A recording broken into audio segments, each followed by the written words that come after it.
Alrighty. Hello, Crime Stoppers. Oh, so I just got back from the mall. I should be sun gazing right now, but we have a forecast of cloudless skies for the next, I don't know, 7 days or so.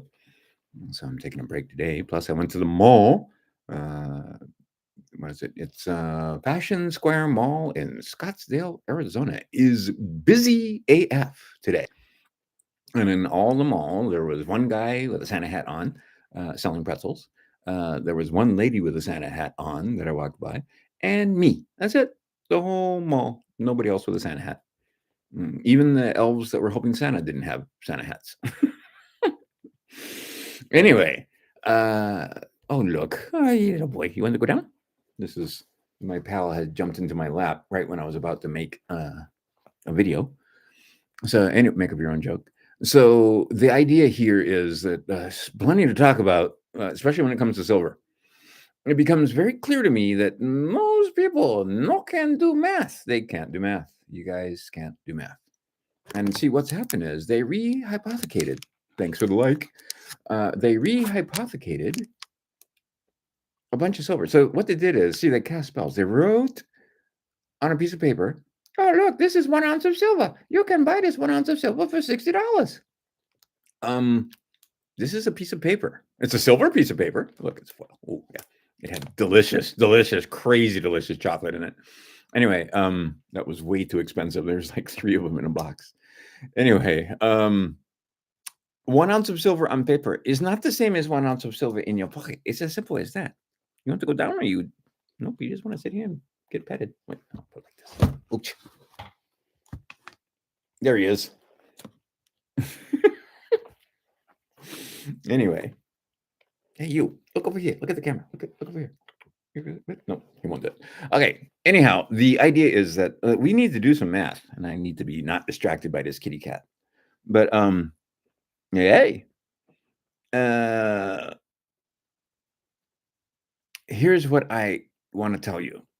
There are trillions of dollars that are going to chase after this, and then they're going to figure out that this right here is not the same, and I don't have one handy, and they're in my pocket. You want to go down? Go down. I know. He'll jump back up in my lap if he wants to. It was quite amazing because he did. He turned into a very pleasant cat. Okay. This one is actually worth quite a bit.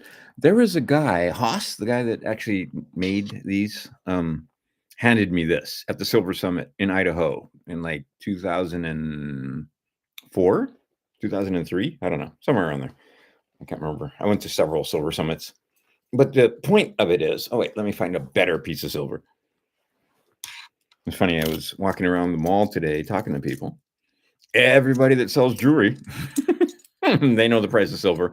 And you didn't have to say much of anything to them. But most other people in clothing stores and behind perfume counters and so forth. There's this one girl. I hardly ever go to the mall. Today I just went to the mall because my girlfriend is working. And the mall at Christmas, and holy crap, like I said, Fashion Square Mall here in Arizona, there's money here, and people are walking, they're spending money. And are they buying silver? No, they're not buying silver. They're buying stuff from the mall, overpriced clothing. You got to pay for the square footage at a mall. Anyway, this right here, that at one point this year, you could have got this coin for like $25. Now you can't get this coin for $60. And see, when I last was at the mall and talking to some people, I went around and told them all to buy silver. And I was going to go back today and see if I could see the same people. And because it's busy and, they've got full staff on every store. And lo and behold, did anybody take my advice? Nobody that I talked to.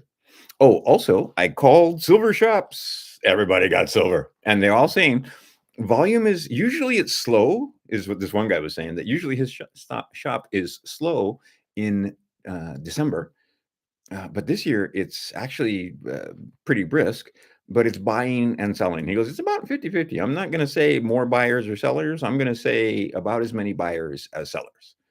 And also, let's see, several shops that I called, yeah, plenty of silver. Come on down. We got lots of silver. You're looking to buy, you're looking to sell, you got the right. And I was like, probably if I was, I certainly wouldn't be selling. But if I was selling, what are you selling at? And they sell a couple bucks below spot, depending on the place. And you got to shop around because some places are better than others. Also, uh, some places were not taking coin silver for a while there, but then a lot of them realized, yeah, take the coin silver because you're going to be able to turn around and sell it. And we were joking, or I was joking with this one woman, where she says, yeah, everybody that's selling their silver, they're going to come back and buy it. I almost guarantee it. She knows because this is going nowhere but up. When this was handed to me, this was $5, right? And now, oh no, wait, this is Liberty Mint. This is not the coin I was thinking of. It was, oh, I don't have it in my pocket. Uh-oh.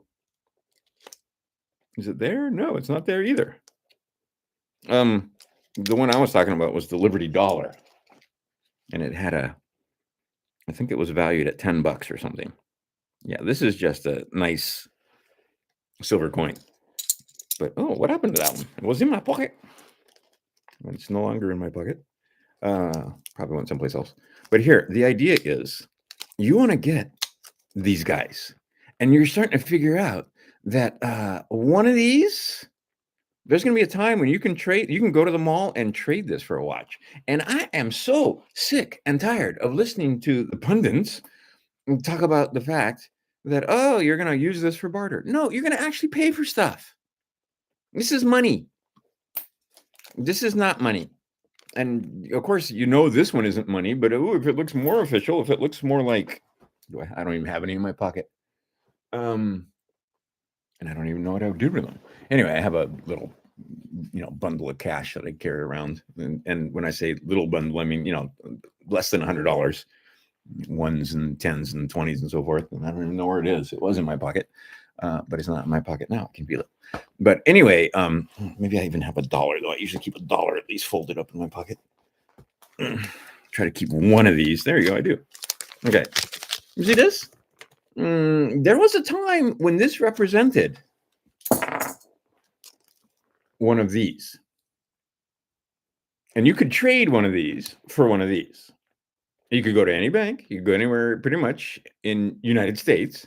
And you could take one of these. And if you didn't want to have one of these and you'd rather have had one of these for whatever reason, they would straight trade. Now, you need 60 of these to get one of these. There was a time when you needed 5 of these to get one of these. That's how long I've been stacking. And again, I will admit I was wrong. I was way too early, and too early is wrong. And now you're seeing people say, oh, it's going to go back down. No, it's not. It can't. Why? Because they don't have the silver. They don't have it. They straight up don't have it. Okay. They are lacking silver. They don't have the silver to make deliveries. And what they did was rehypothecate 400 million ounces. So now what they did through their magic, look, let's see if I can cast a spell on you. Here, look, this was an actual peace dollar from back in the day. Look. And this is only 90% silver, whereas these other coins are 99.99939 silver. But the idea is that this used to be what we bought and sold with, because silver is money. And see, they tricked you into thinking, see, language and magic. Oh, look, we write all of this silver. Yeah, we just made a bunch of paper and now we have 2 pieces of silver. Problem. The person that has this, if they want this,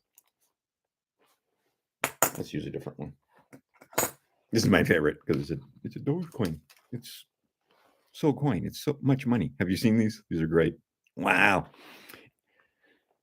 So if I have one of these in my hand, I have one of these in my hand. If I have one of these in my hand, I might be able to get one of these. But the idea is that backwardation is changed. Did they make more silver? No, they made more paper. And now there's going to be, between now and say March, many, many more people standing for delivery. And people are thinking that they've staved it off till March. I don't know if they've staved off till March or not, but I guarantee you that coming up in January and actually this month also, It hasn't been super duper heavy, but it's been pretty heavy. And if it stays at this rate, if you do the math, uh, we're not gonna have a financial system that in its current form when this does what it needs to do. And what it needs to do is go higher so that people will start putting shovels into the ground and producing more silver. Uh, if you want peace, buy silver because they can't make war. They can't make their missiles. They can't make their weapons of war if they don't have silver. And if the weapons of war cost too much, eventually, maybe they'll stop making them. He's a dreamer. But the idea is if you can't get it, you can't get it. And we're getting to the point where you can't get it.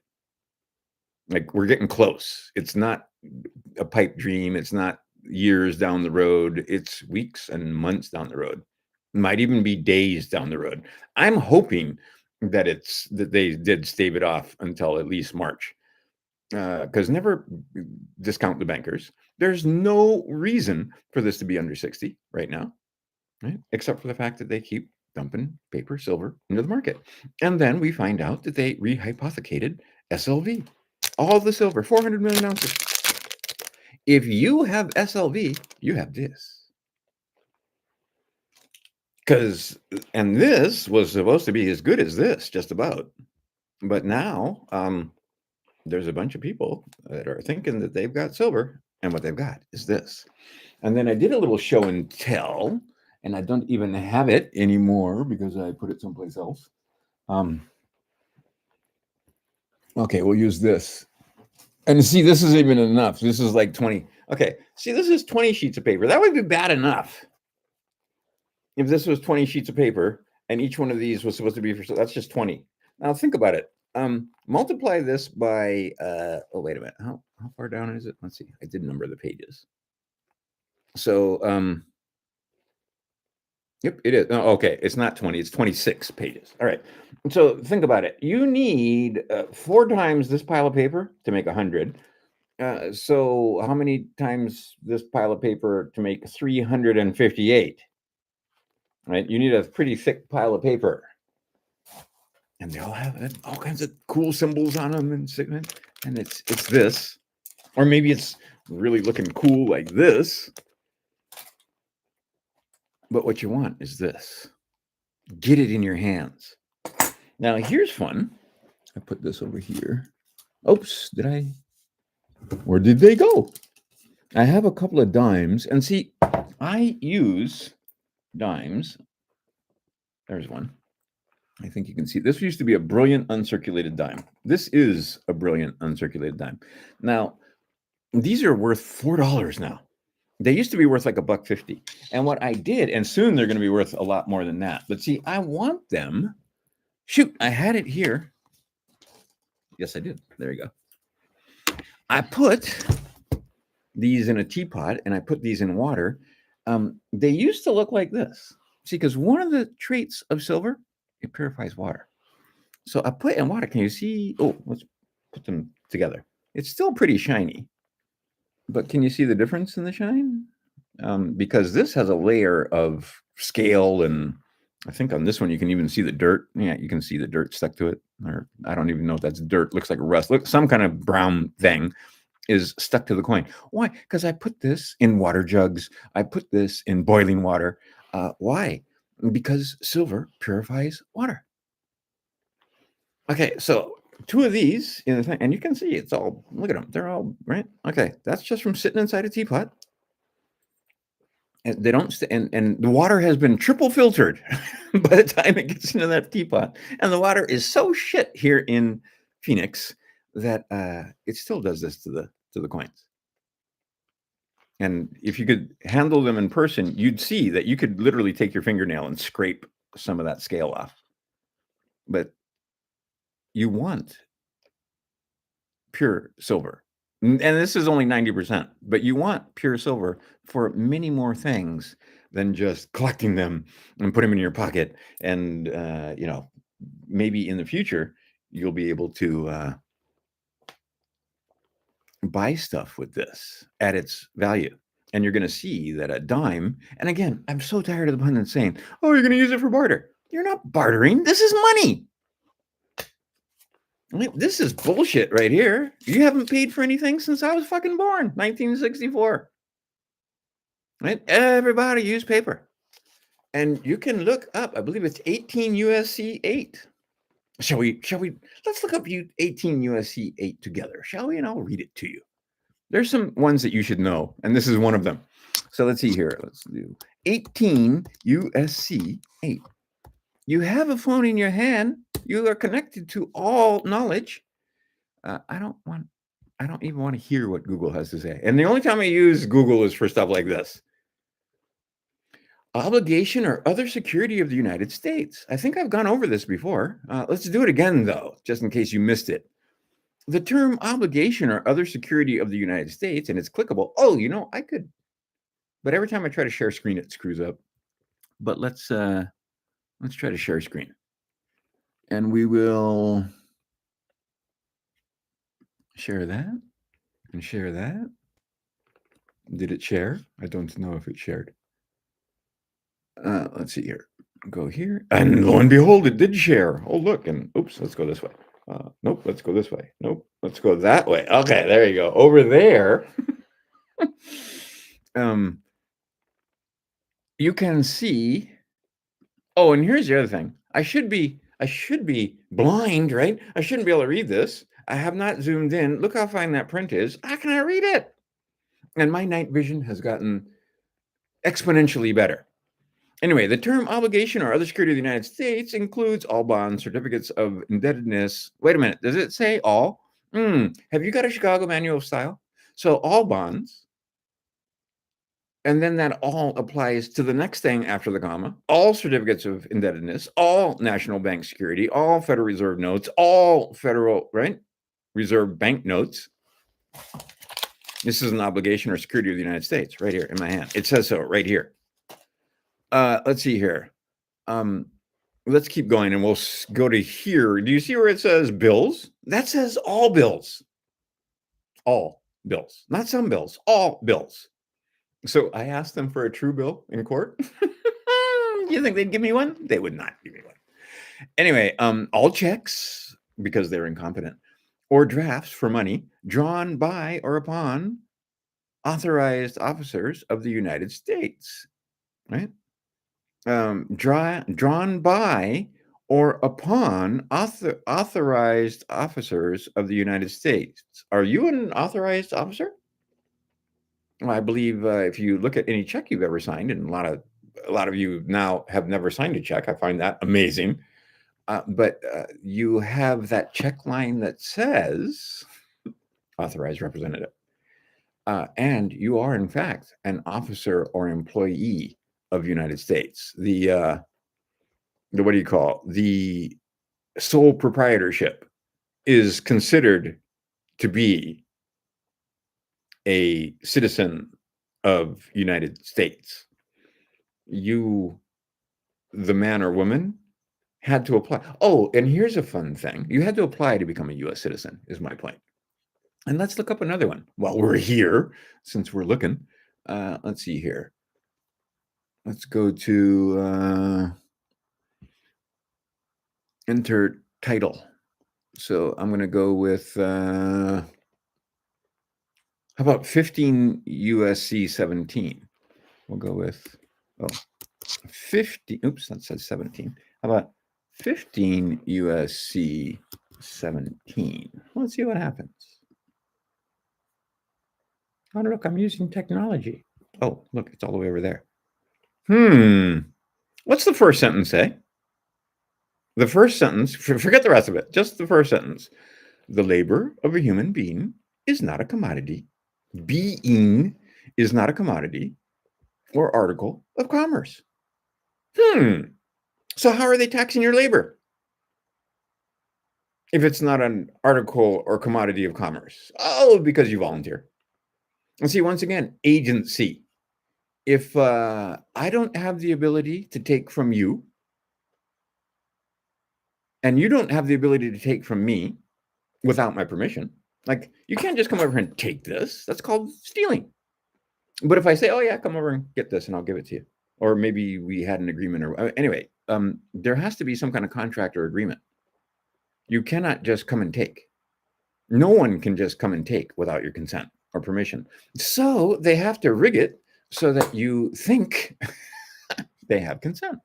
Or, well, wait a minute, we'll go the other way. The government or whatever the agency is wants you, through fraud and signatures that you didn't understand, uh, they're going to assume, they're going to presume that they can tax you. And so, and especially if you fill out a form and sign your name at the bottom of it, well, why wouldn't they think that you owe the tax if you're filling out 1040s?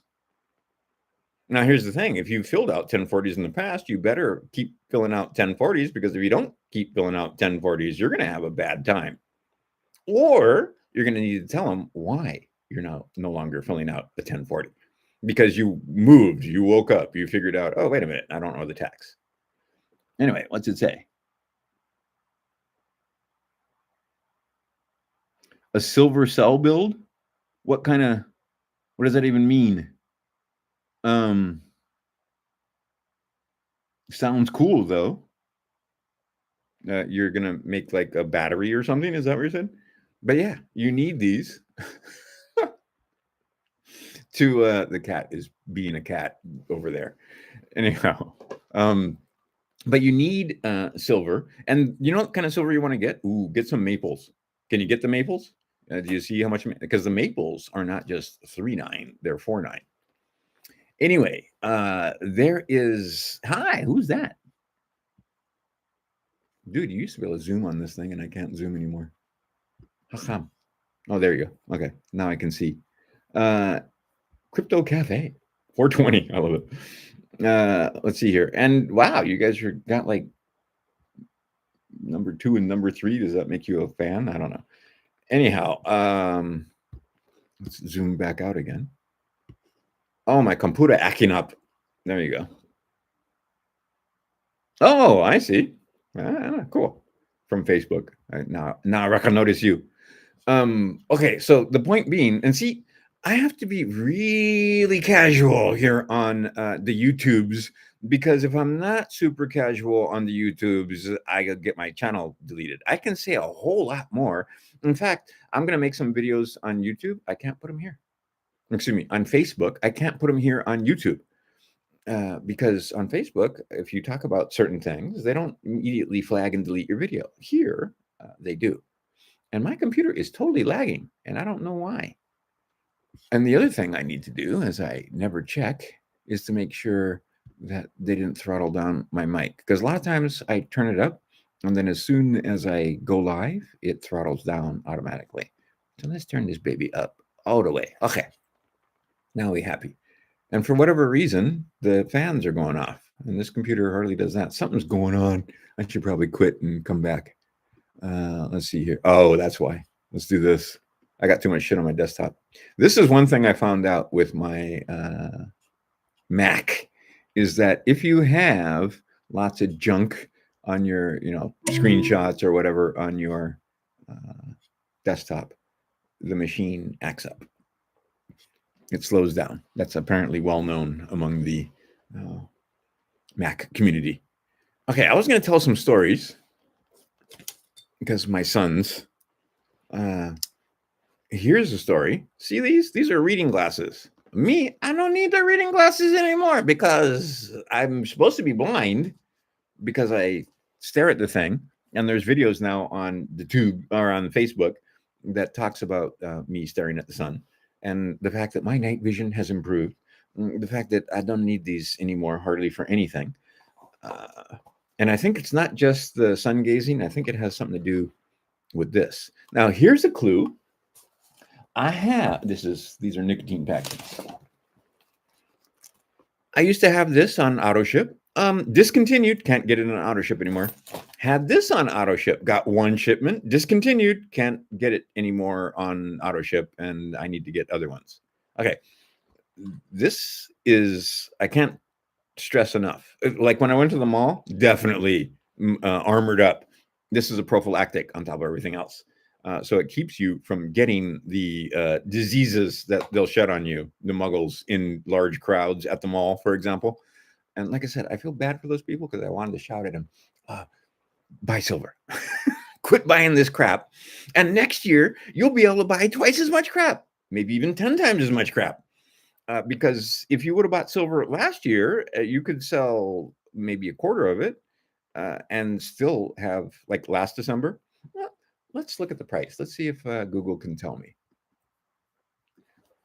What was, because they have the AI, what was the price of silver December 2024? And let's see what our friend has to say. In December 2024, the price silver fluctuated, ending the month around 28.87 to somewhere near 30 point, so 30.76, so $30.75, 28.87.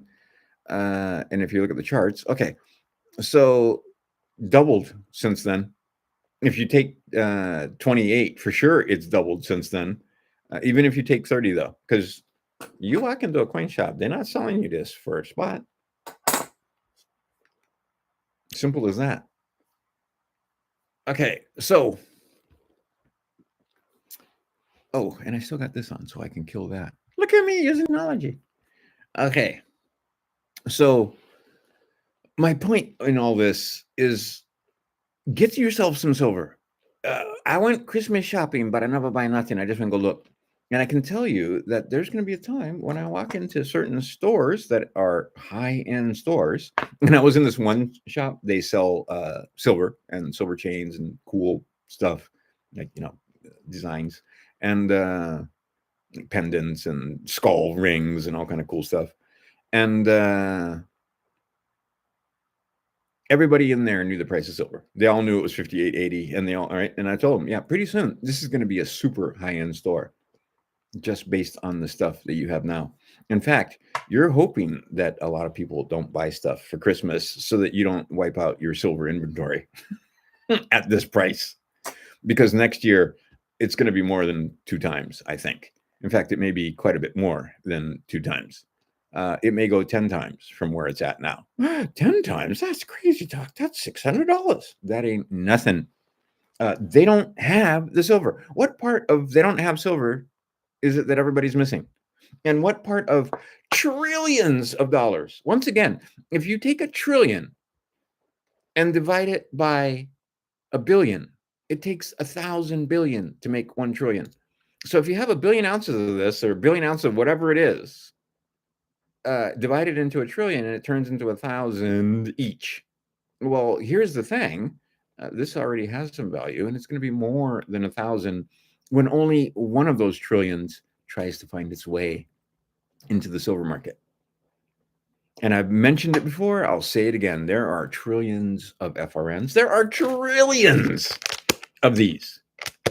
Trillions. And there's going to be more between now and, say, January, and more than that between now and, say, March. Okay. So when people start to figure out that this and this are basically the same, this is going to be worth a whole lot more than $50, is what I'm saying, or $60, or $100 even, because like $100 is crazy talk. $600, that guy doesn't know what he's talking about. $1,000, no way. Because think about it, when silver is $1,000 an ounce, what's this going to be worth? Okay, I can tell you that silver is going to be probably overshoot where it is now, where or projections, because what you're thinking is that they're going to value silver at some. See, we still have this illusion at some reasonable price that this has some value, except for the fact that they printed so much of it. They absolutely positively abused the world currency status. And there's more of these outside the United States than there are inside the United States. And many of us can't find United States, but you know what I mean. North American continent. There's way more of this circulating outside the North American continent, on the continent of Europe and Africa, and especially Asia, than there is inside the 48 contiguous locales where the United States corporation does business. Trillions, trillions, and trillions. Okay, that's just these. Well, oh, and do I have them? I don't have them.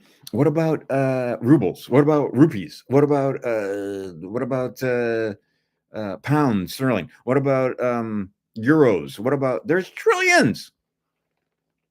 And the people that are holding those trillions are eventually, well, they are waking up to the fact that this is just paper and it always goes to zero.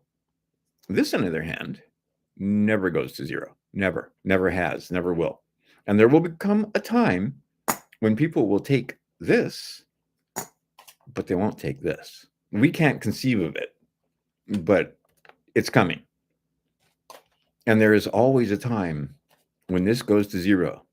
And I think somebody made a great statement, is that throughout history, the paper becomes unspendable. Gold never becomes unspendable. There will always be somebody that will trade you gold. Always. And soon, you might be able to trade one of these for a gold one. Now, that's crazy talk, because, like I said, it always overshoots. So for a little while there, I hope you're smart enough. I would have, because I know that I have some grams of gold someplace. I even know where it is. My mom's stuff, she collected, I think she might have 30 grams of gold, maybe. Actually, probably not even that much. And what I should have done was taken those grams, dug around and found them when they were being traded for 120 to 1, right? 120 of these for 1 ounce of gold. We're down now, and you're seeing the ratio dropping because silver is now currently outperforming gold. But the idea is that you have, what are we still at? In the 70s? Actually, again, all the knowledge is right here at your fingertips. Let's just ask. Let's see. Just gold to silver ratio. I should know these numbers before I make videos. And let's see here. And don't believe Google. So let's go over to gold silver. And it says 71. It's come down quite a bit. Oh, and if you look at the chart, let's share this. Why not? If you look at the chart, you can see that just in the last little while, it has fallen off a cliff, the ratio, that is. But that's good for us. And we're happy about this. Okay. Can you see that? Look at that. Oh, I'm in the way. Let's move that a little bit up. There you go. Okay. This was pretty severe right here. And look, it did it again. It shot up and then it came back down again. And then it was a little cascade, because this ratio is insane. Over 100. And look at how little time it spent up there. Anybody that had gold should have been swapping for silver. That was a no-brainer. It's still a good idea to swap for silver. Not as good of an idea as it was here, but can you see where this is going? So had you swapped your gold right here, and you're a lover of gold, you only want gold, you hate this stuff, it's silver. Okay, so, and that's the way they are in China, by the way. I know a lot of Chinese that are like, silver? You want gold? I'm like, no, I want silver. Right here, look at that. Okay, it's going to keep going. Even as gold goes up, silver is going to, all right, so the ratio is going to continue downward. It comes out of the ground. What are they saying? 7 to 1 right now? Maybe 6. Traditionally, throughout history, it has been 16 to 1 thereabouts. And there's been a lot of times where the government set the price, but about 16 to 1. They say coming out of the ground at 7 to 1 at the moment. And most of those mines that are actual silver mines are not producing anything. Why? Because they're closed. So most of our silver is a byproduct. Most of the mines in one of the richest silver places on the planet, other than Peru, in the United States, is this place called the Silver Valley in Idaho. And for some reason, that area is rich with silver.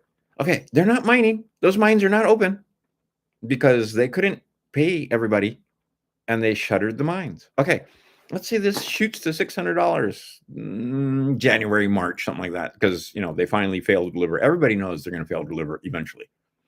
Okay, are they going to be able to produce silver in 2026?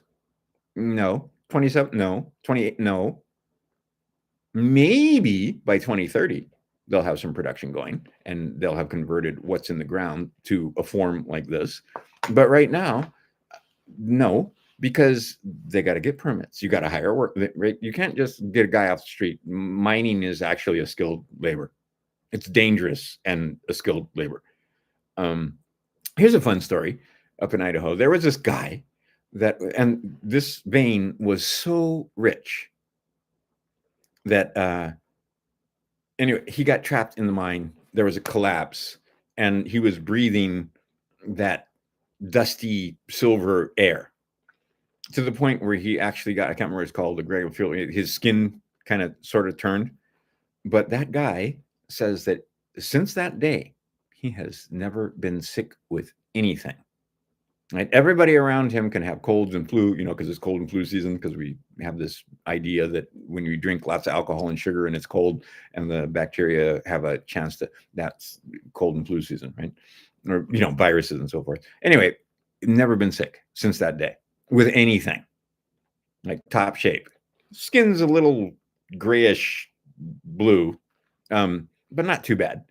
And this is the other thing for fun. We'll get to that in just a second since I'm rambling about stuff. But mostly, can you see it's silver? Silver is the topic of the day. Educate yourself on silver if you haven't educated yourself on silver. I'm pretty sure everybody on this channel is already there. But you might show this to a friend or something and say, hey, that crazy guy in the Santa hat says that silver is going to the moon, and he's been pretty correct so far. Although I was tremendously early. But I'm not early on this call. And if you think you've missed you have not missed the boat, because this is going much, much higher.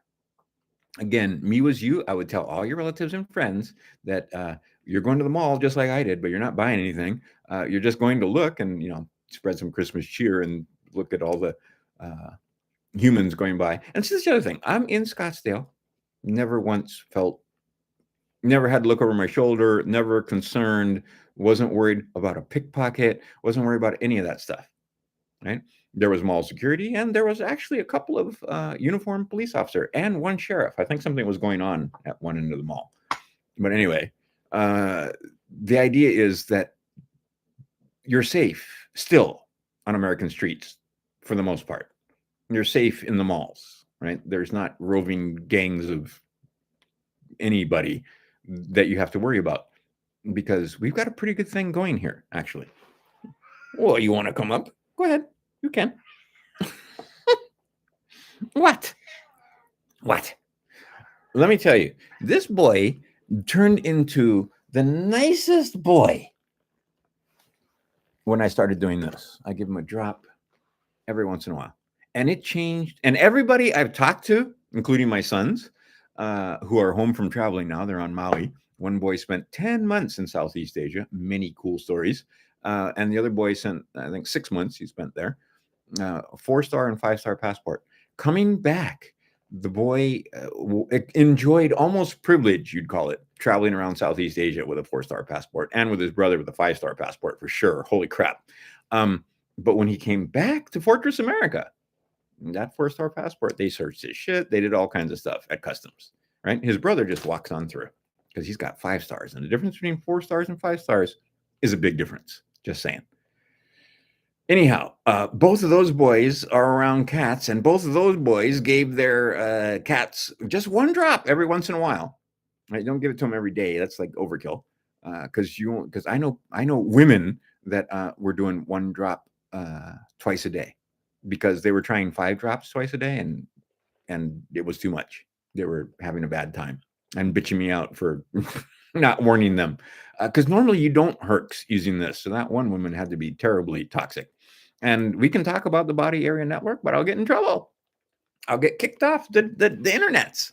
Well, the YouTubes anyway. So I'll talk about the body area network over on Facebook. And you can look up Crouton Ramon. I'm the only one.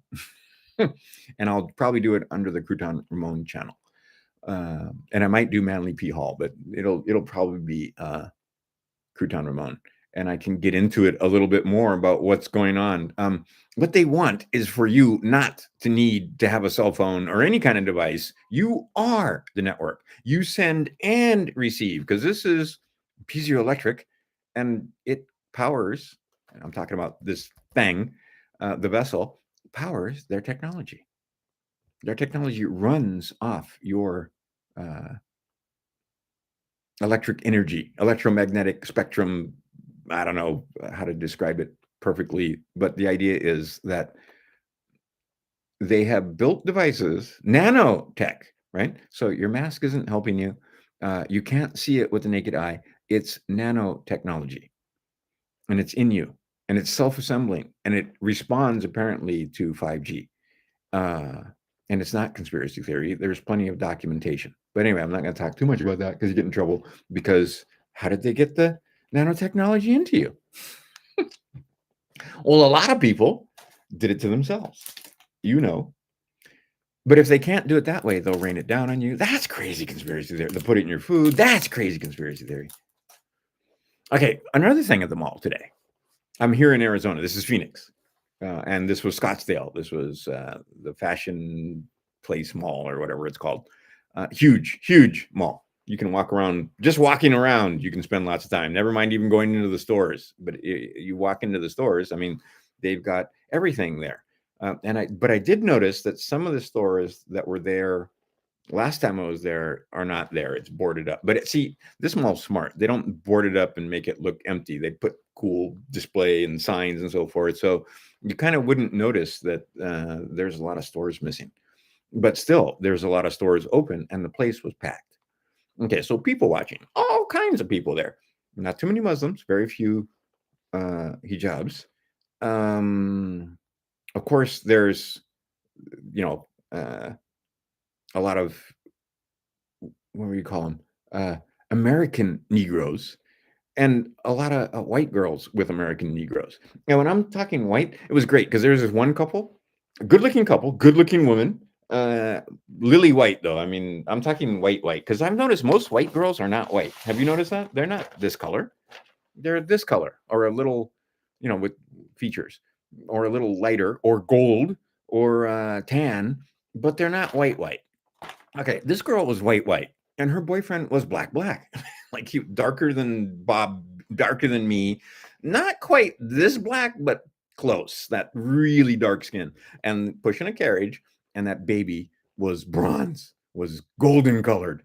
As I was leaving the mall, another couple and they were teens, but the boy very dark, the girl very white, and then a bunch of and see, what was his name? I can't remember. Jim Fetzer would have been very upset. And let's talk about that, for example. In Hawaii, actually, let's even go further than that. Okay, my girlfriend is half Japanese and half German. Her father was German. Her mother is Japanese. And like Japan Japanese, she's like, I don't know, third generation, fourth generation. I can't remember which ones they are. They have Issei, Nisei, etc. in Hawaii. But how many generations down there? They keep track. And then the father was from Germany and a German. Okay, so she's half and half. Okay, her brother, and I don't know the nationality 100%, except that she's part Filipino, and I think she has something else in there. Okay, in fact, I know she has something else in there. I just don't know what it is. Okay, so his sons are Japanese, German, Filipino, and something else. Okay, his son's girlfriend is Hawaiian Portuguese. Okay, so Hawaiian Portuguese, that's pretty common in Hawaii. Okay, so their children are going to be Hawaiian, Portuguese, German, Japanese, Filipino, and whatever else she has. Because I know she's not pure Filipino. She's Filipino and something else. But anyway, the idea is it's a melting pot. It's a mix. Right? And then they're going to have babies. Okay. According to Jim Fetzer, this shouldn't be happening. Oh no, the races are mixing. And see, that's true racism. That's the kind of racism where they're so fucking racist they don't know they're racist because they say things like, I'm not racist. I just don't think black people and white people should be sleeping together. That Japanese and that German, no, you shouldn't be mixing those races. And by the way, they stayed married until he died. So that whole thing about, oh, you can't be in a relationship because it breaks apart. Right. Okay. That was true when I was born. Because back in the 60s, when my mom, who is a white woman, and she was this kind of white, by the way, she was white. Although living in Hawaii, she got a bit of a tan, and it was hilarious because she was considered quite white in, quite pale in Hawaii. I mean, she could literally burn in the moonlight. She was pale. Okay, that was my mother. But in Hawaii, because she lived there, she actually, when we went back for like family reunions or whatever to the Illinois, she was, darker. Like she had a tan compared to everybody else in the family. It was amusing. And then there's me. And then there was my dad, who was much, much darker than I am. And no, that didn't last in the 60s because the pressure was too much. But now it's 2025. And most people don't care. And see, this is the other thing. The people walking around in the mall here, generally, the groups, families and so forth, everybody white, everybody black, everybody Muslim, everybody Mexican, lots of Mexicans. Didn't mention that. And I noticed that the Mexican girls, they 99% didn't have a white boyfriend, didn't have a black boyfriend. Almost all the Mexican girls had Mexican boyfriends or Mexican boys with other Mexican women. But I didn't see too many mix with the Mexicans. But I saw lots of mixed couples when it came to the American Negroes and the, what do you want to call them, Caucasians, the white folk, because they're not really white, right? And even doing that white black thing, they've got you thinking that this and those are colors, right? No, those are political designations, and you should learn about that. Educate yourself, because they call me white. All my paperwork said I was white. Okay, and if you have to choose, but if you're looking at me, is this a white guy? I'm an American. And that brings us to that topic.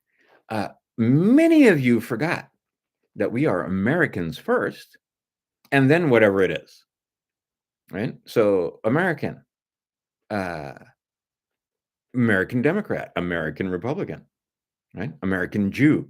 Oh, wait a minute. A lot of the Jews think that they're Jewish first and then American. American Catholics, American Protestants. We're all Americans.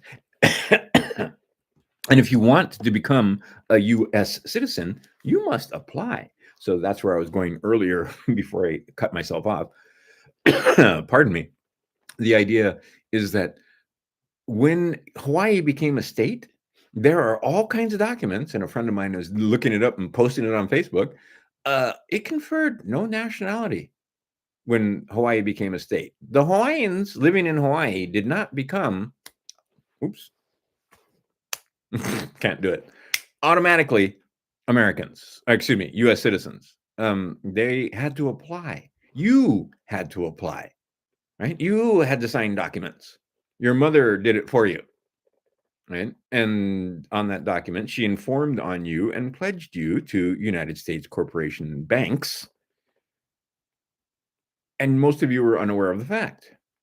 If you've been watching this channel, I was unaware of the fact. I spent many years not understanding the difference between American, a U.S. national, and a U.S. citizen. Citizens are subject to the corporation. Now, there's been a couple of people, and this isn't the first. Brandon Joe Williams did it. Larry, what the heck was that guy's name? I can't remember the guy's name. This is way back in the day.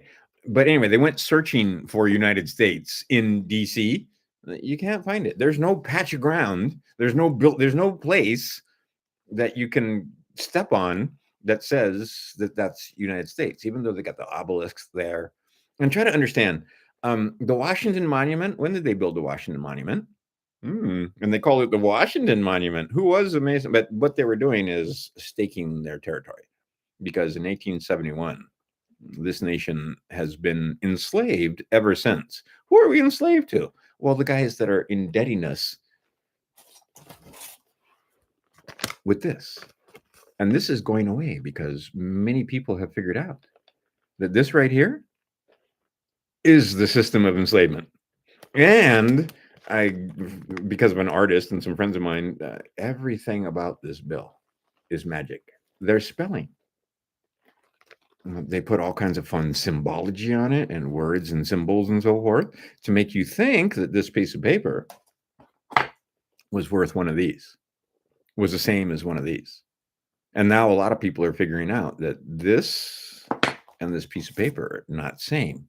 And United States Corporation is going to either change their money because it's entirely bankrupt, revalue gold. And there's been lots of people, it's no longer crazy talk because even Trump's sons and a few other people who are close to Trump are talking about the fact that, yeah, he wants to revalue gold. Right now, the price of gold per ounce on the books officially is like what, 40 something dollars, 41.22 or whatever, or whatever it was, 40, yeah, 42 and 2/9, I believe, is what it's valued at. Okay, that means that currently, and this is the insane clown world we're living in, 1 ounce of gold is worth less than this thing in my hand because they have gold valued at 42 and 2/9. And if you go out in the real world, it's like 100 times more than that. Like, what is the price of gold right now? 4,000 something. And see, it should be much higher, but they keep pressing the price of gold down. Also, not just this. And we don't know. This is the thing. What's the true value? Well, see, the market's supposed to determine the value, and we haven't had a free market, trying to decide what the value of this is for more than 40 years. And now, coming up, I'm going to say next year, people are going to decide, besides the guys at the LBMA and COMEX, what this is worth. The bankers are about to not be able to tell you what this is worth because right now they're telling you this is worth $60. In other words, do I have a 20? I don't think I have a 20. I think this is a pack of ones. Yep, it's a pack of, oh, there's a 5 in there. Oh, and that was the other thing. When was that printed? What's the date on that? Can you see it? Ooh, hold it still. Okay. That was, wait, oh, wait. Let's see if I can do this without glasses. I found that what you need is contrast. So in bright sun, my vision is really good. Let's see here. Wow, this is one of the very few that was printed in 2021. I can read it with my bad eyes, with my bald eyes. Yeah, 2021, because they printed a few of these and a few of these in 2021.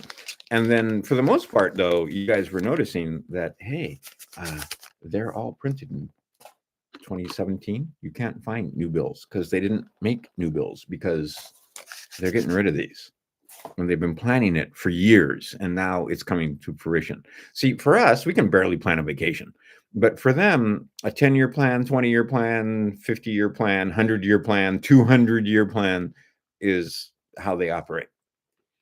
So they've been planning this, and apparently they're hoping for a smooth transition because they know that what Bill Holter and a few of those guys talk about could come to pass, and then it's Mad Max, and then they're in danger too because they won't be able to hide behind. So they don't want things to fall apart. Make this long story short, what they want is a transition from being really indebted to being totally enslaved by CBDCs, digital currency, where they can turn it off, turn it on, whatever.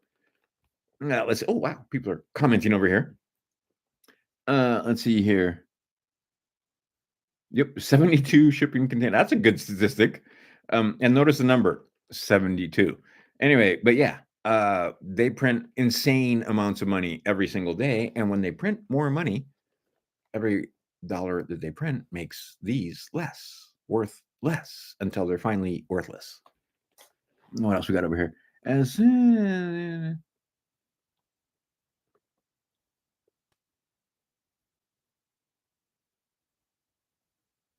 I don't know what it means. Anyway, the idea is we have big changes coming, and the way you're going to prepare for that. And I've been talking about it just in case it's not as smooth because, safe and effective didn't work out so well. So I don't know about smooth transition either. But you want to have some of these. You want to have some, and you know what else you want to have? I'm getting more of these because this is like the only roll I have at the moment. Handy, literally, there's a box over here, and it's got some coins in it. But these are like slugs. They just happen to have 2 dates on them. So this is my collection of bicentennial quarters and so forth. But you know what?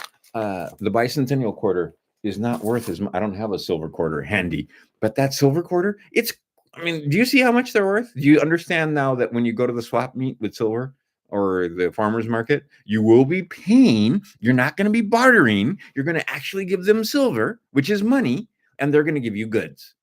See, before that, you gave them a promise to pay. And Brandon Joe Williams figured out, wait a minute, there's only promises and orders, but there's no actual money. They all just go to the Fed window and take out loans and, take out money on your signature from your trust account. And that's why I mentioned 18.8. If they take the money out of your trust account, it's still just paper. And they promise to pay. They promise to pay back. Or they order the government to take care of that obligation. And they do that every time you sign your name on a loan application, on a mortgage, etc.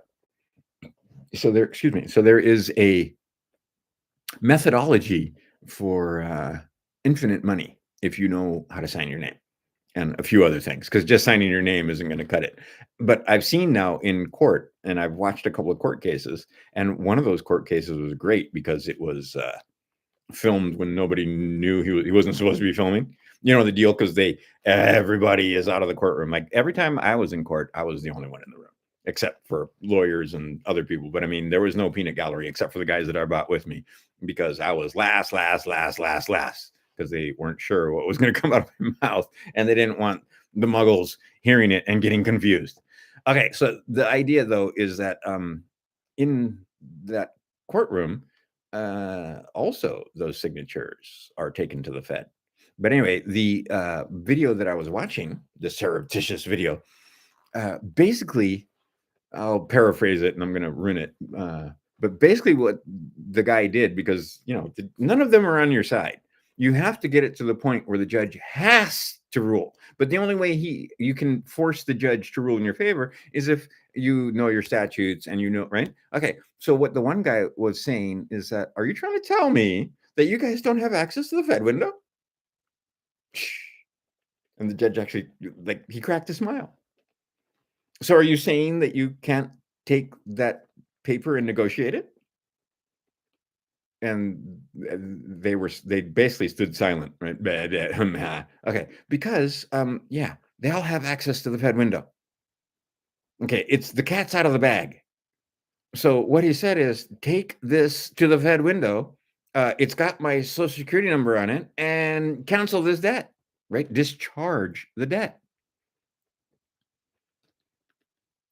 And the judge ruled in his favor. Yeah, he gave you a negotiable instrument and you didn't negotiate it. So what is that? UCC, you should know this one, and I should know this one. I have it written down. But basically, it's the one that says that if you give them an offer of payment or tender and they don't accept it, the debt is still discharged, but only to the amount of the debt. See, I made a mistake because I was led down a primrose path by Judas Goats.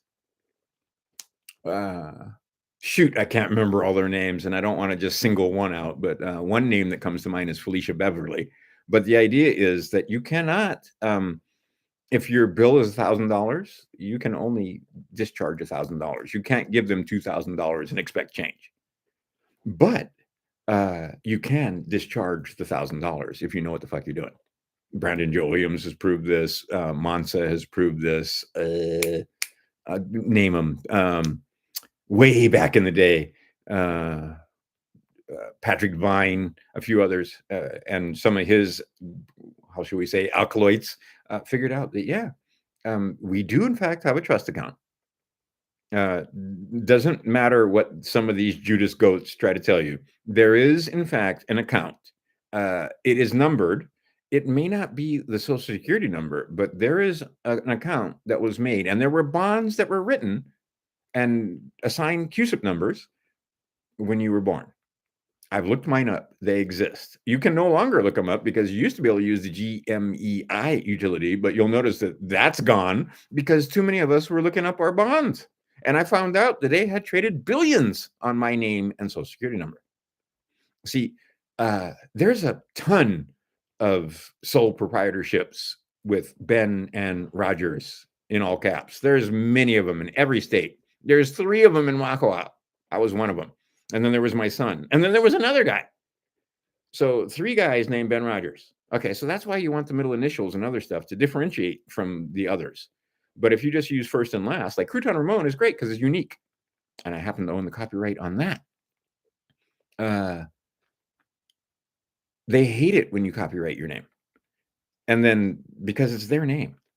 But the idea, because they made it, they made the document. You were birthed with an E. You came ahead of everything, right? Just making this simple and plain for you. And you are the originator. You are the original. You are the grantor. And they made, but you're not the grantor because you didn't even know that this thing existed. And it's conspiracy theory. It's not true. There's no trust name. There's no account with your name on it. Yes, there is. And it's called the public trust. And Jim Rickards even talked about it. Now, here's the thing. Back in 1933, when they took all the money, they set it up with a trust account. And then 1808 tells you that, yeah, it's all obligations of the government because they stole all your money and gave you this instead. Right? Okay, but then they don't tell you how to access the account. They don't want you accessing the account. They want you to die, and then they get to claim the bonds. But there are I had 40-year series. I think it was double E's. I have to go look. I have it all in a file, and it's actually on this computer. It's also on that computer. And then it's also on a computer and other information that I actually pulled the card so it cannot talk. Unless you plug it in, but the wireless is not there. It's an old computer, but that's good for crypto and other stuff because nobody can get into it until you plug it in or take the information off and put it someplace else. Cold storage, they call that. And you don't have to spend huge monies for wallets. Just get an old computer and if you're nerdy enough, you can right and just take out the freaking card. Or disable that one part of because a lot of the times, anyway, if you're a nerd, you can make it so that you don't fly through the air. And now we have people that have figured out, this thing is not connected to anything but power at the moment. Okay, there is a field which you can't see that contains information. In fact, that information is being transferred from this computer to that router, down some wires, and probably into another router and through the air to your computer, and you're watching me live. And you'll notice that ever since I cleared off my desktop and everything else, oh, look, it stopped lagging and the fans have gone down, right? So that's a little tip from your Uncle Air. If you've got a lot of stuff on your desktop, get it off your desktop. Especially pictures and stuff, because it takes up memory and anyway, causes your computer to work harder. So just make a file and dump everything in there, and then you can search through the file. That's what I do because I'm a meme collector. And when I get too many memes on my desktop, my computer starts lagging. But the idea is that there is a field that you are aware of. And I got to get going because I got to get back to the mall and go pick up my girlfriend. But the idea is that there is a field with lots of information in it. In fact, all the light carries information. The light from the sun carries information. Just because you can't see it doesn't mean the information isn't there. Now, they're cheating because, and again, I hear on YouTube's, can't get too deep into this, but the idea is they're cheating because you cannot protect yourself from RF radiation, radio frequencies.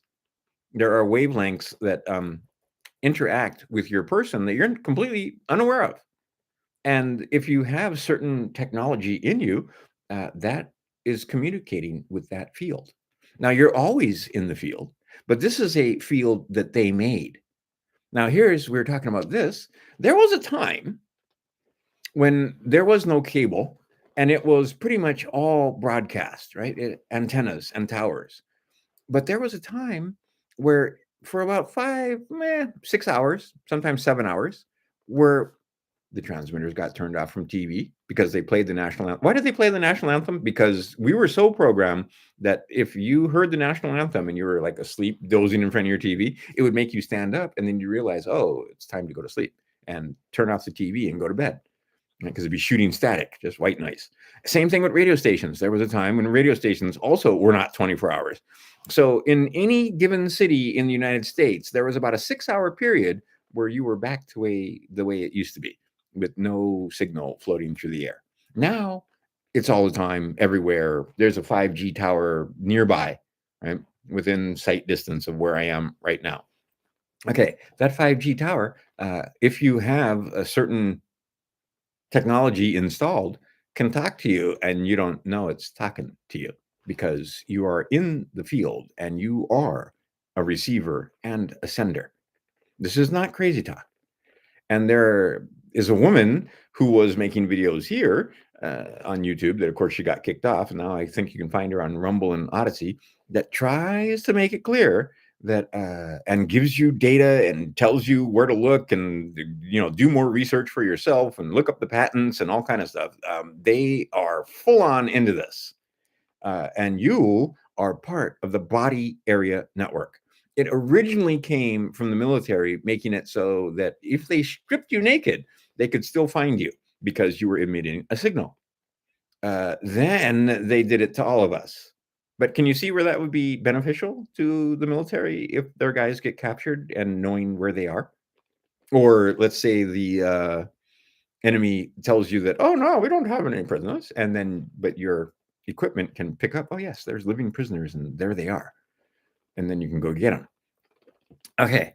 But then they applied the technology to all of us, to include me and everyone else. And I did my bestest. And how did I do it? With a bunch of things. Zeolite, number one. And this. Go look at the studies that they've done where they showed that there were people that were emitting a MAC address. We'll leave it at that. And then they weren't emitting a MAC address. It took about 90 days. Actually, I think it took less than that. Go look. But I remember that after the first time they came back after 30 days, everybody was still emitting a MAC address. But then the second time they came back, and I don't remember if it was 90 or 60 days later, pretty much everybody that had taken this. And see, here's the cool part. They knew before the people were coming on the first check-in, before they got there, because they could see them. They could see them coming, right? And you don't need sophisticated equipment. Go look. There's a video that you can get. And if I try to put links here, I'll get in trouble and my video will get taken down. But look up Masterpiece and then look at them taking out the body area network. It's not conspiracy theory. They have evidence and huge amount of documentation. Okay, if you don't want to be, part of the area network, body area network, maybe you want some of this. Maybe you don't, but I'm pretty sure you do. If you want to be part of the body area network, do nothing. But if you don't, then maybe you take a look at this product. And see, even this was getting me in trouble. And I think they've changed that much. But there's a couple of videos that I can only figure, because the thing is, almost every video that I make, I have a copy of it somewhere on a hard drive. And many of them, I can show you a long list. Oh, yeah, let's do that. Let's go over here. I think it's this one. We removed your content, I believe is how they say. Let's see here. Nope. Can't find it. Let's do YouTube then.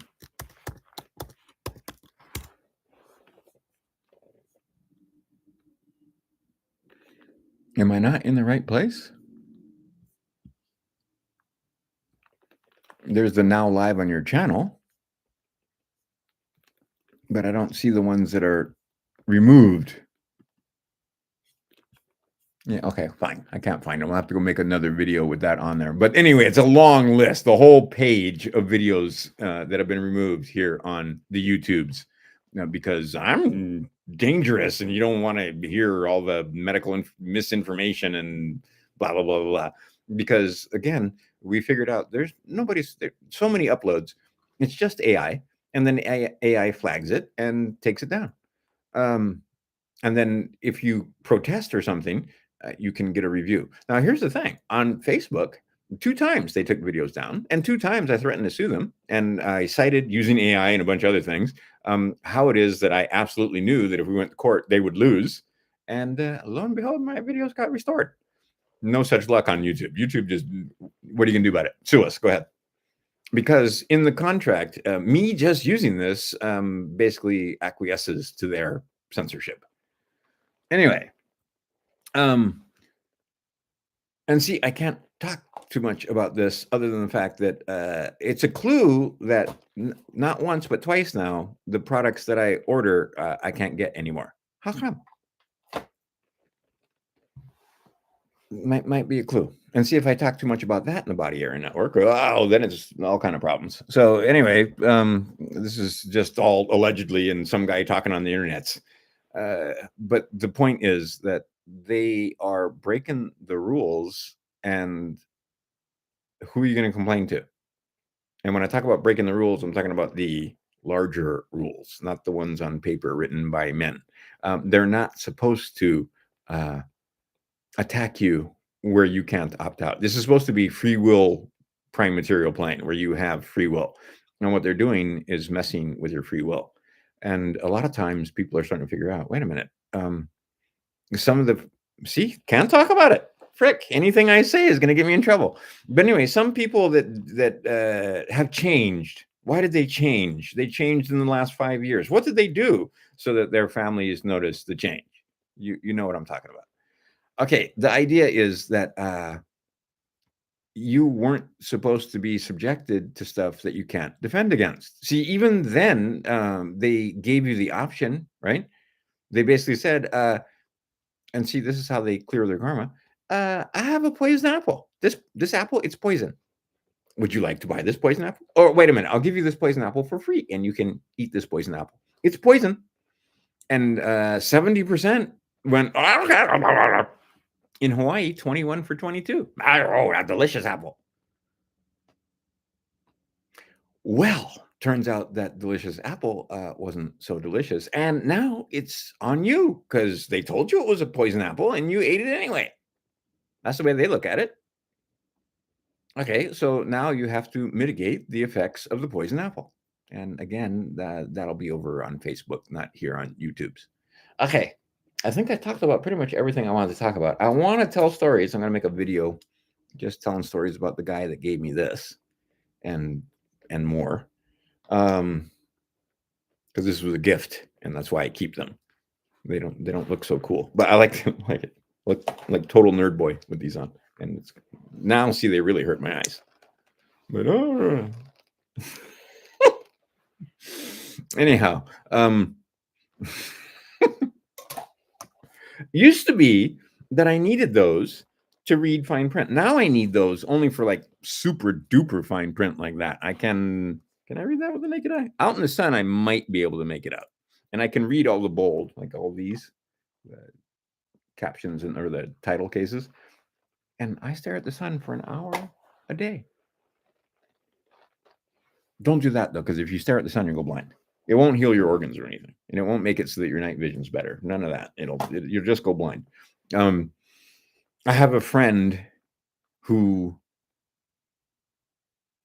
their daughter is dating a guy, and he is in optometry school, and I mess with him all the time because if you ask that guy who's going to become an eye doctor if you should look at the sun, he will tell you in no uncertain terms that's crazy. And if you look at the sun, you're going to go blind. And everything that he's read and all the training that he's had from Rockefeller tells you don't look at the sun. So don't look at the sun because you'll go blind. But if you go to Facebook, you can see some videos where I talk about sun gazing. And then it turns out that a lot of we'll just call them secret societies, the occulted societies, a lot of them are sun gazers. A lot of them are sun gazers. Okay. Oh, and I'll just show you this quickly. This is me trying to describe and see. That's supposed to be, like, say, this one. That's supposed to be the sun right there. And when you're looking at the sun, all the different things that I see, these are various times, right? And anyway, I'm making a book for my grandchildren because everything they find about sun gazing is going to be BS.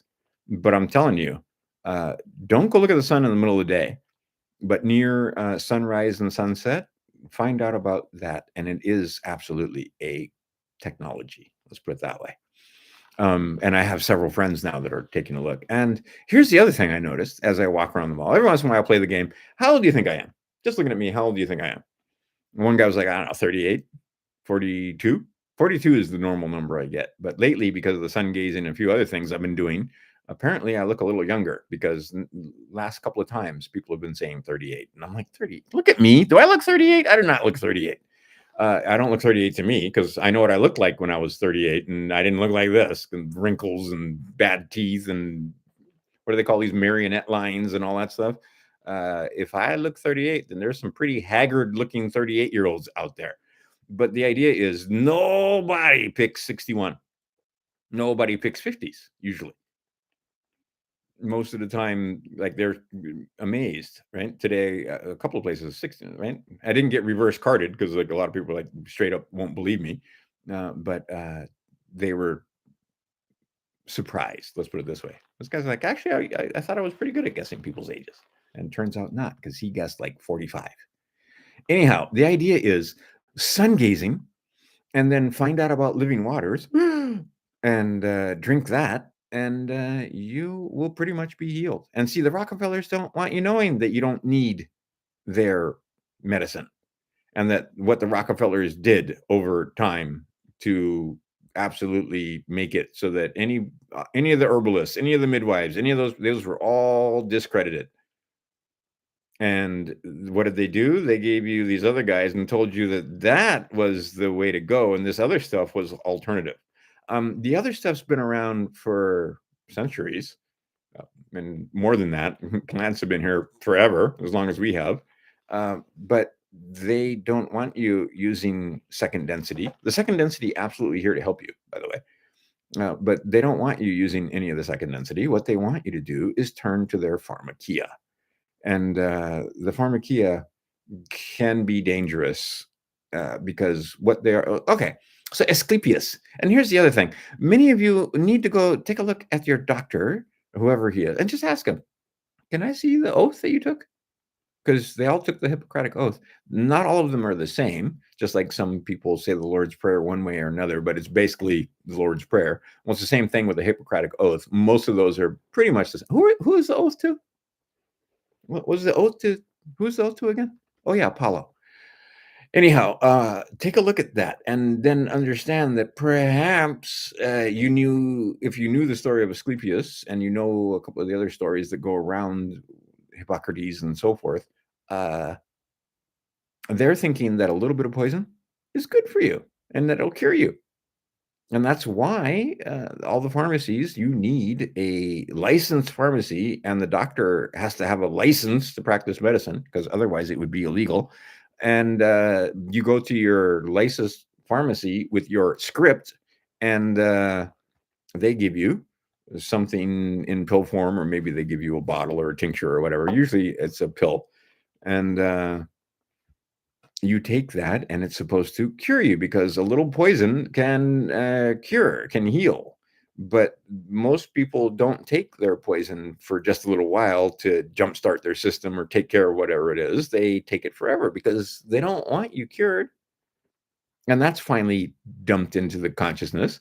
And many of your friends won't argue the point that, because a lot of them think that, oh no, they love us and they're trying to do the best for us and they want us healthy. If they wanted you healthy, you wouldn't need to refill those prescriptions, because if they actually worked and did what they said they did, you might need one or two refills, but not years worth. I have a friend whose father can't remember my name. I've known him since we were children.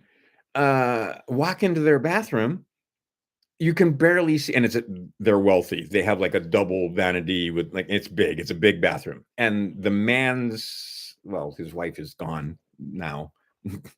Won't even get to that story. But anyway, the idea is that in his bathroom, the whole counter is covered with prescription bottles.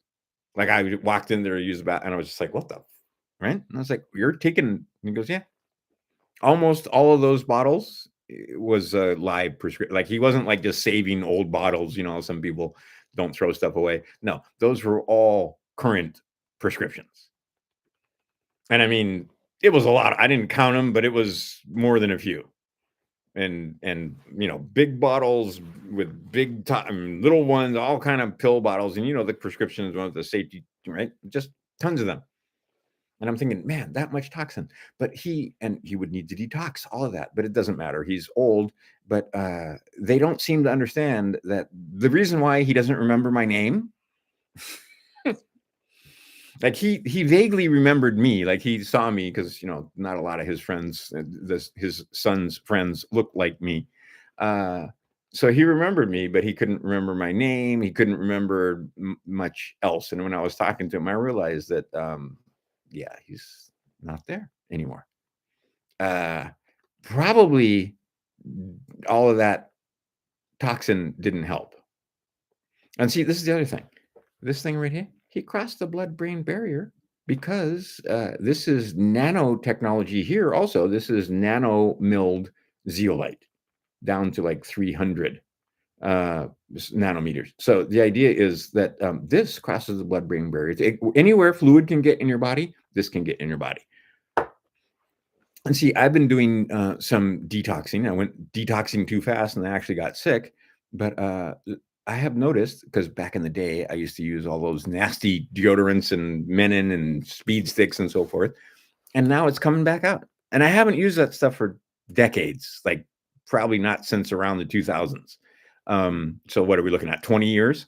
And still, like this morning, I was taking a hot shower and I've been having some issues lately. It hasn't been so bad, but in my armpits, like today, just itchy. Oh my god, itching, and I could feel the lymph nodes a little swollen. But the idea, where I'm pretty sure is because of those toxic things that I was rubbing into my armpits, is because sometimes, only when I'm sun gazing, I'll be sweating, and it doesn't feel like sweat. It doesn't feel like liquid or like normal liquid, like salty water, which is supposed to be coming out of your skin. It feels a little sticky coming out of my armpits. Lovely. I mean, literally, you can feel it. Like if you touch duct tape, that kind of stickiness. Yeah. I think that's probably not good inside me. And where has it been all this time? But now it's coming back out again, and I can tell you, I feel better. Right? I had one case when I was traveling. This is way back. This has been in the 90s, where I used a deodorant soap from the hotel I was staying at and Menin Speed Stick, the green one. Um, and I wound up having some kind of reaction where both of my armpits, the lymph nodes swelled up huge. Like I couldn't even put my arms all the way down because they swelled so much. And oh man, they hurt. And everybody was very concerned because, right? Okay.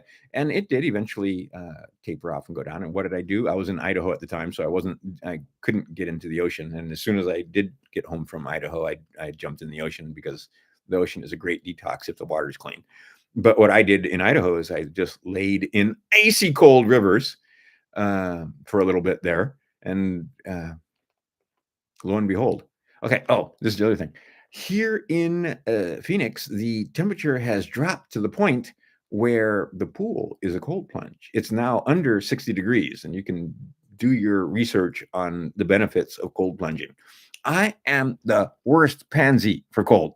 I hate the cold. I hate cold. I used to be a swimmer, so I really have an aversion for extra cold water. It brings back all kinds of fun memories of morning practice and so forth. Anyway, I hate cold water. I don't like being cold. Notice that I'm in Arizona and I'm wearing a leather jacket. And this is not really a sweater, but I'm also wearing underneath this, right? Okay. So I have 3 layers on and I'm just comfortable. I'm not hot. I'm not sweaty. Uh, in Hawaii, no such thing. If I was in Hawaii, and I have this on. So if I was in Hawaii doing this video, I'd be pouring down. So there'd be sweat on my face. My armpits would be all wet because, right? Okay, but not here in Arizona because too hot in the summertime, too cold in the wintertime, but cold enough in the wintertime where I get free cold plunges because the pool, it hovered around 70 for the longest time, finally got down to 69 at 69, 80, 69, 68.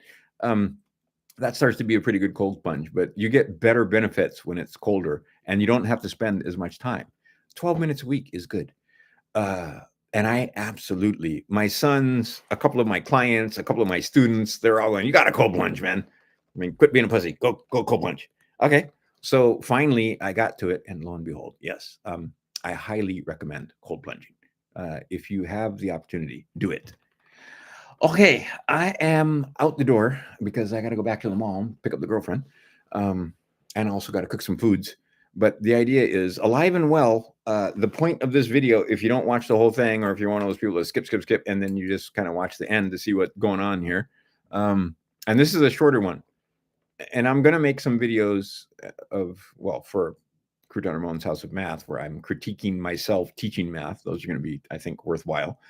But I'm also going to take a couple of people that have been making videos about silver, and like I did with that one, I've only done one, and it was Michelle McCory, who I have a total crush on. There's a beautiful woman who's smart and good looking, and anyway, all of that.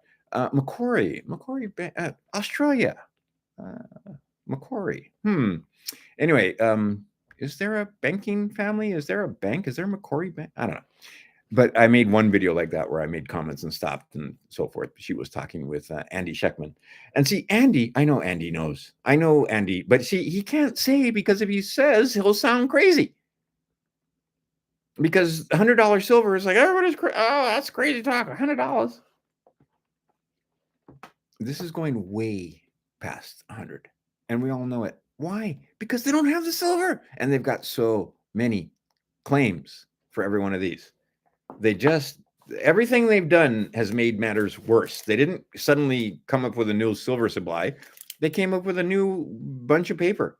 They rehypothecated 400 million ounces.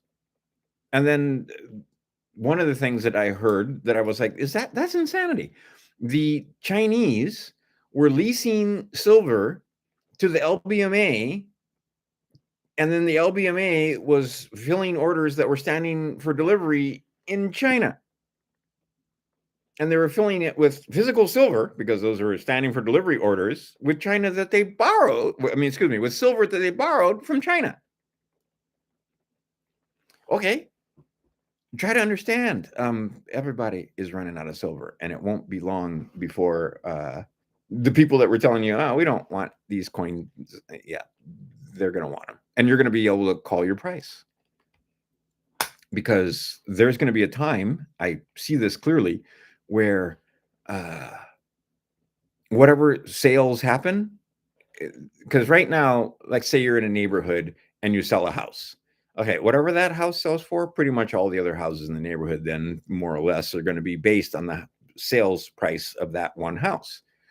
Now, here's the thing. The housing market is collapsing. I haven't talked about that at all in this video, but the real estate market is, starting with commercial, but also residential, is going to do this, and may get cut in half, some people are saying. But anyway, the idea is that that house sets the price. Okay, so there's going to be people that sell at a certain price, but nobody else will sell at that price. That person sold at that price. That doesn't mean that's the market price. You know what I mean? And some people may want much, much more. And there's going to be a time when, yeah, they want to buy silver, but there's no silver to buy. That day is coming. So if you understand that the days of unobtainium are, you can see them from here. You didn't used to be able to see them from here, but the days of unobtainium are coming. And if you understand that, seems to me that I saw a Christmas tree that was as tall as me in Dillard's. I love that place. It's like acres of store merchandising.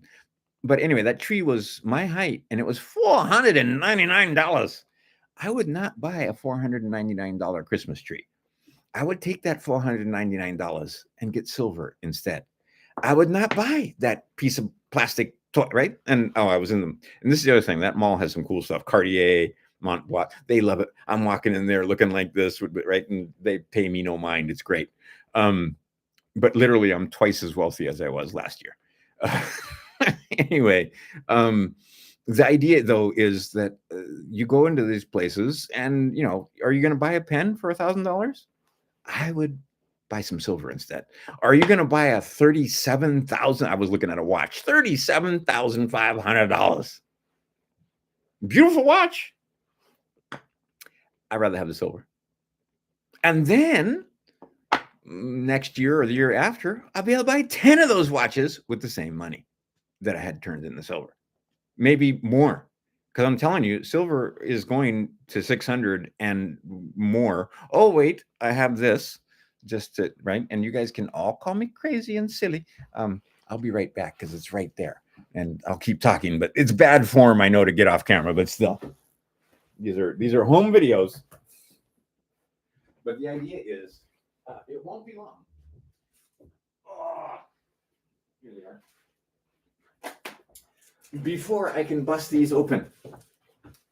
I was hoping to be able to bust one open by Christmas, but they keep messing with it. But see that? Yeah. First I'm gonna bust open that one, and then I'm gonna, right? It's gonna double again, and then it's gonna double again, and then it's gonna double again. It's not gonna be years before I get to this last one. And it's probably gonna be, it should have been this month or last month when it got to it, but they keep, oh, the cooling system. And see, this is the other thing. We live in a nation of liars who lie to the point where everybody knows they lied.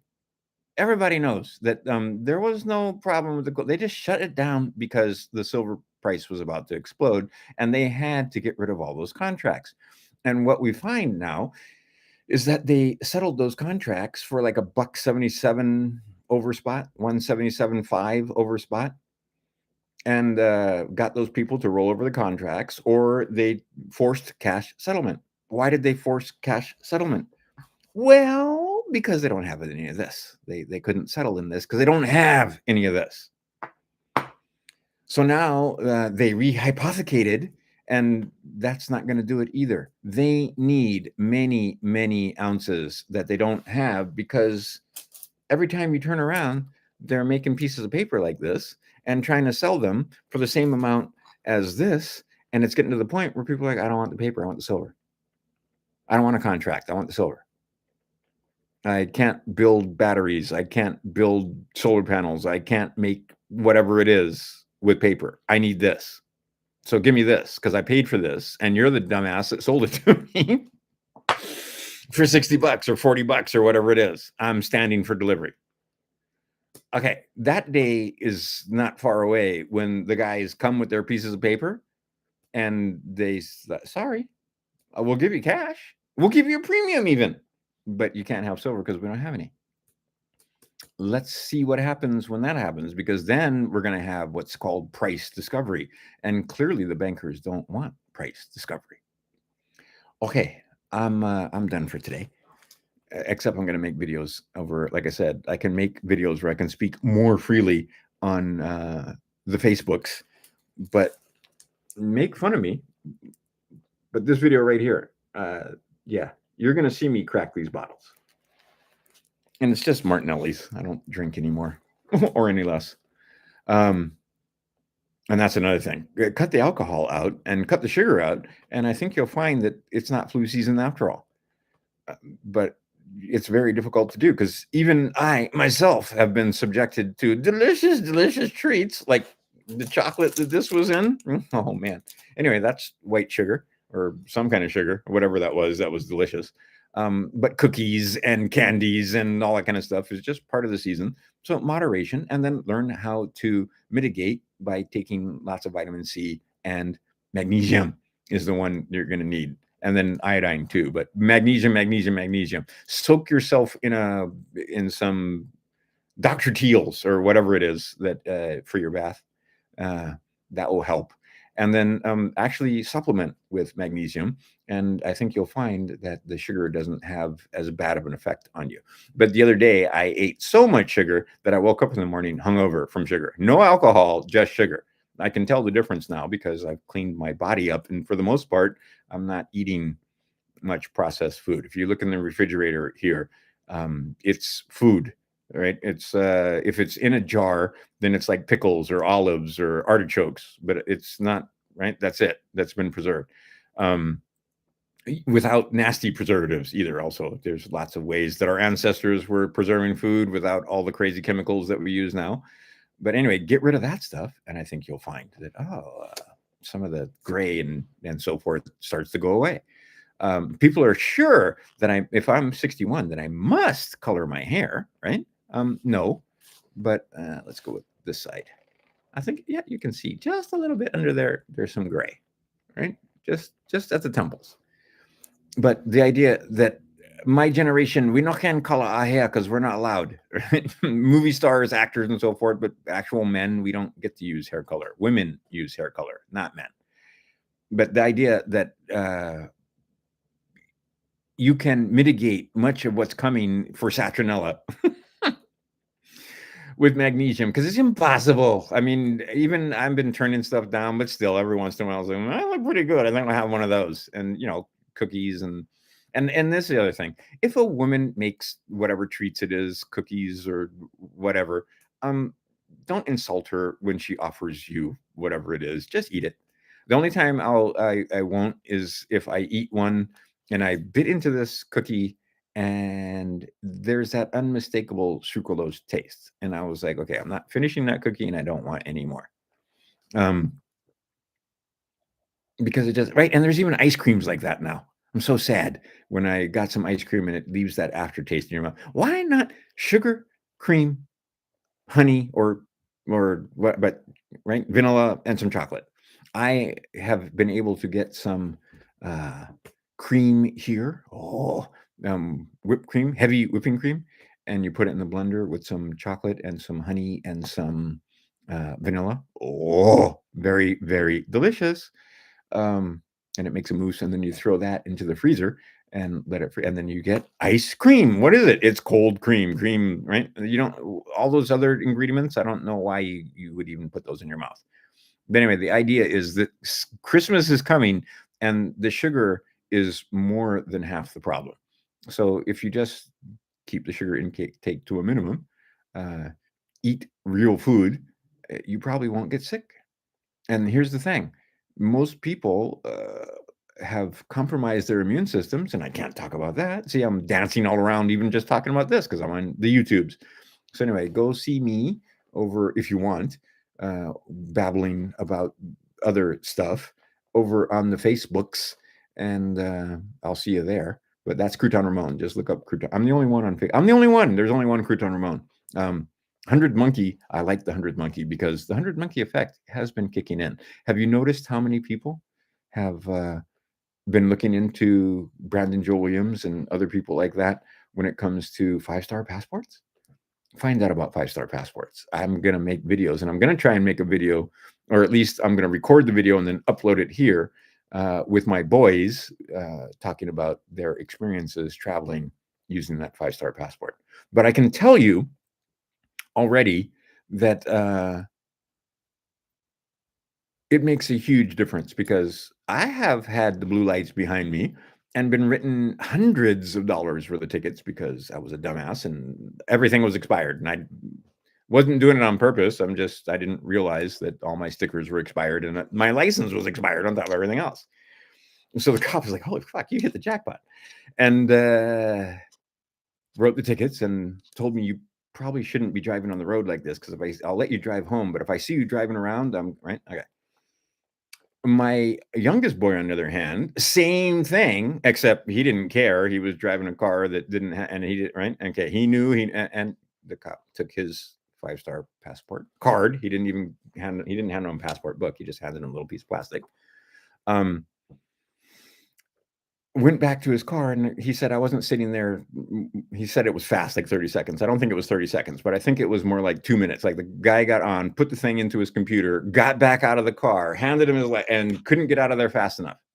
Like before he even said, "Have a nice evening," the guy was already walking away. Right? Oh, thanks, officer. Have a nice night. Just because you're polite, you're not fucking. Don't roll your window down and have a conversation.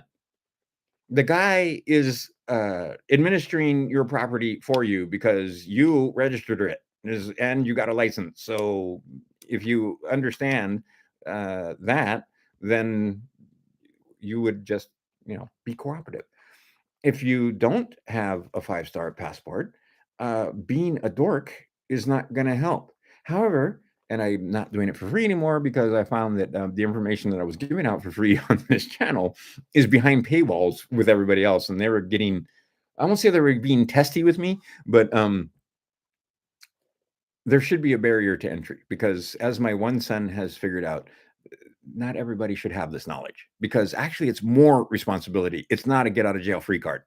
However, now if someone, because I still don't have my paperwork in order, but if somebody were to hand me a document, um, I'll be fine with that. Fine, do what you have to do. Sign the thing. I'm not signing it. But just give me the tickets or am I being detained or can I be on my way? Oh, you can't be on your way because we're going to impound your car or whatever. Oh, now we're going to have problems. But the idea is let them. They steal your property, let them. Because that's another story that I'm not going to tell here. But they had like $20,000 in fines and they had the car in an impound lot and they didn't pay any fines and they let the car out of the lot. Let's put it that way. And that's a great story, and I have to put it someplace. But anyway, my younger son, was responsible for this. And by the time it was over, they didn't want to talk to him. They didn't want to see him. They didn't anything. Just go get your car and get the fuck out of our faces. Okay, that's if you got your paperwork together. That's already saved, and that wasn't even his car. But that's already saved people $20,000 fucking dollars just having a little knowledge. Right. So my couple $100 of the tickets on the side of the road, ain't no big deal. If you know what you're doing. If you don't know what you're doing, you're going to go to court and they're going to extract wealth from you. Simple as that. And there are a lot of you, including some of the followers of, say, Brandon Joe Williams and so forth, that somehow you think you want to go into the merchant's tent. You do not want to go into the merchant's tent. Right? What's better? Me getting pulled over and getting a bunch of tickets written, or my son getting pulled over and the cop basically giving him back his stuff and saying, "Get out of here." And it was funny because the last thing he said is, "I don't know what's going on here, but you should get a license." And then he left. Because when he put the paper, do not detain, do not anything. Oh, and here's the other thing with this, and we'll stop here because I really do have to go. Yeah.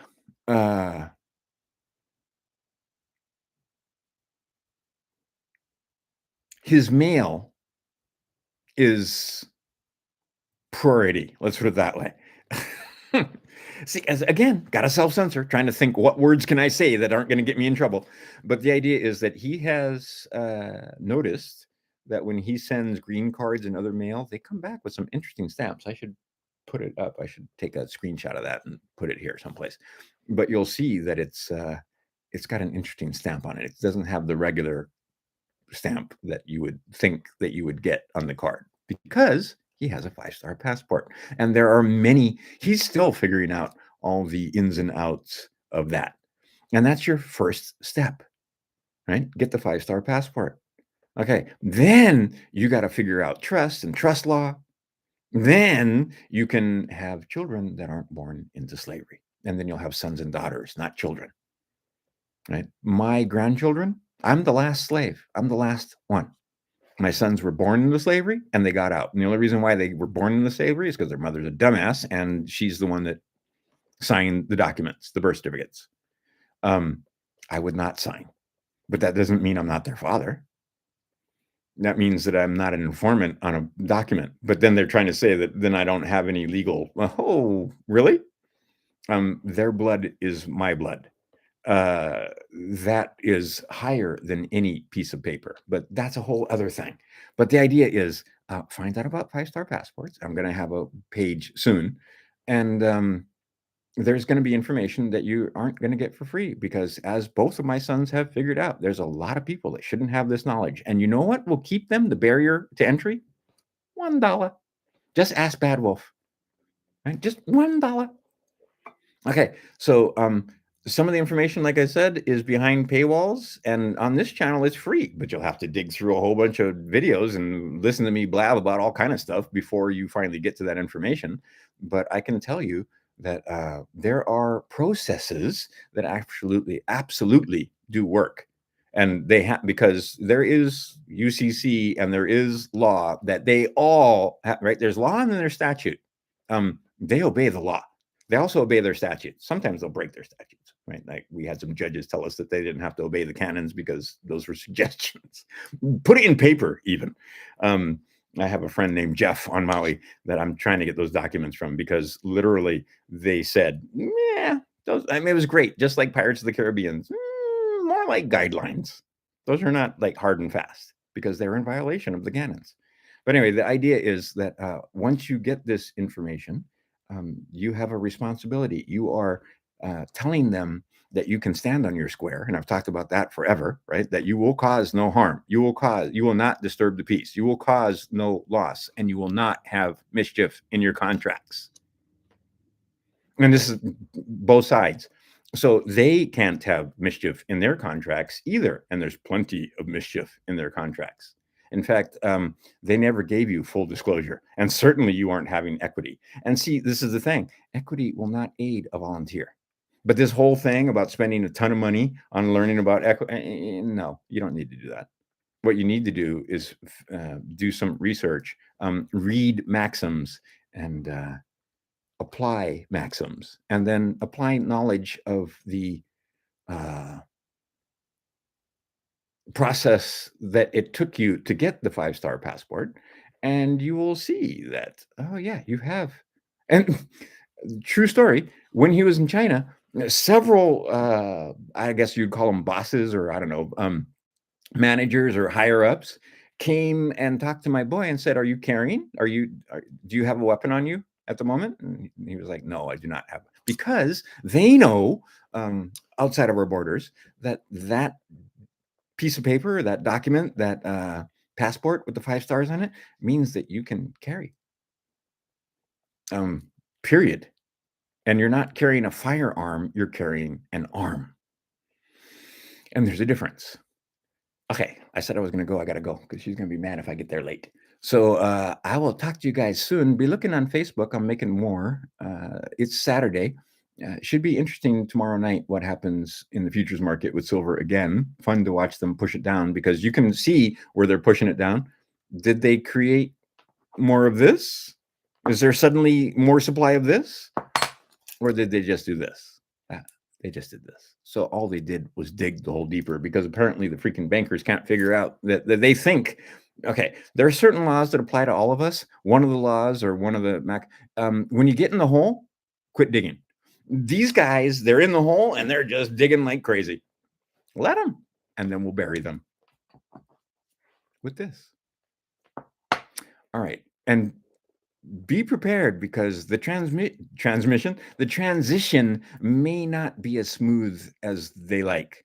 So if there's a little rough patch, you don't care because you already got your silver. You already got a larder full of food. You don't have to leave if there's chaos out there because you just cook your own food. You hope the electricity stays on. But if you don't have your own way to generate power, maybe you make sure you have clean water. And then all you got to do is make hot water if you have a lot of the food I was talking about. And you can heat water. Here, it's not hard to boil water in the sun, even in the wintertime. But I've seen the devices. There's plenty of them that you can buy with the mirrors on them and so forth. You can stick them in a snowbank. As long as they're in the sun, they'll boil water. Right? Okay, so all you need is hot water and food, and you can sit back and relax and maybe have some mate. And maybe you bottle some delicious liberal tears and sit around until such time as the transition completes. But there may be a little time there. I'm hoping it's days, but it might be months where they separate the people that were prepared and the people that weren't prepared. you want to be one of the ones that was prepared. And it's easy, especially when you know that this is on its way to unobtainium. Okay, Crime Stoppers, educate yourself, educate others. E pluribus unum, right? We are Americans first. God damn it. So, right? You ain't no Republican. You ain't no Democrat. You're a fucking American.